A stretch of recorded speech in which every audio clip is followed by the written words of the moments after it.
అలాగే దెయ్యాన్ని మీరు ముందు నుంచి పిలిస్తే అది మీ వెనక నుంచి వచ్చిందండి.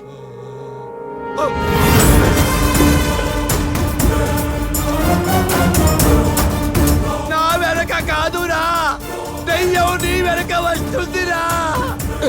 మన కథలో నా కథలు రాదు సార్, మీ కథలు వస్తుంది.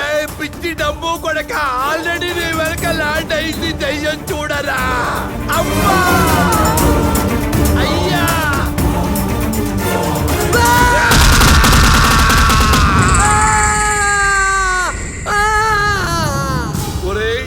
పడుకున్న దయ్యాన్ని నిద్రలేపి మరీ కొట్టించుకున్నావు కదరా దరిద్రుడా.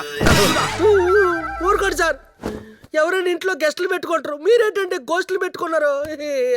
అరే ఇదిగోరా నీ హర్రర్ కామెడీ, మంచి బొడ్లో పెట్టుకో. ఇంకా నా జీవితంలో హర్రర్ స్టోరీలకి వెళ్ళడం క్యాన్సల్ అంతే.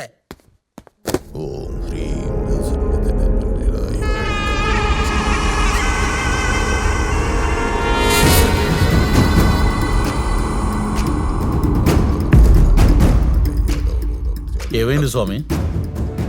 మీరు ఇక్కడి నుంచి పంపించాలనుకున్నది మామూలు ఆత్మని కాదు, మహాశక్తివంతమైనది. ఏ ఆత్మ కూడా ఇన్ని వందల సంవత్సరాలు ఒకే దగ్గర ఉండదు. అది ఇంతకాలం ఇక్కడే ఉంది అంటే ఏదో కావాలని కోరుకుంటుంది. అది దానికి దక్కే వరకు ఇక్కడ నుంచి కదలదు.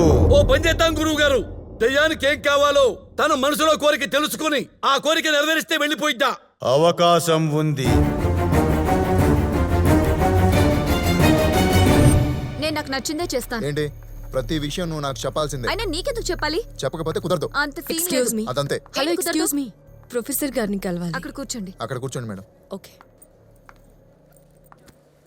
అర్జెంట్ అంటే క్రెడిట్ కార్డ్ ఇచ్చాను, మరీ ఇంత టూ మచ్ గా ఖర్చు పెడితే ఎలా? షాపింగ్ చేస్తే తప్పేంటి? షాపింగ్ చేయడం తప్పు కాదు, దానికో లిమిట్ లేకపోవడం తప్పు. నా లిమిట్స్ గురించి నువ్వు చెప్పాల్సిన అవసరం లేదు. నా బిల్ నేను పే చేస్తానులే. నువ్వు చూస్తే ఏదో థాంక్స్ ఫర్ కమింగ్. చలో బై బై. నైస్ పార్టీనా?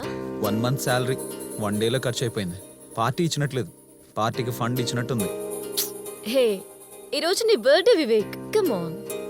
బర్త్డే అయితే ఓ క్యాండిల్ వెలిగించి కేక్ కట్ చేసి మన ఇద్దరం క్యాండిల్ డిన్నర్ చేస్తే సరిపోదా? ఇంత ఖర్చు అవసరమా? ఫూలిష్నెస్ కాకపోతే. నువ్వు మనీ గురించి ఇంతలా ఆలోచిస్తావని అనుకోలేదు.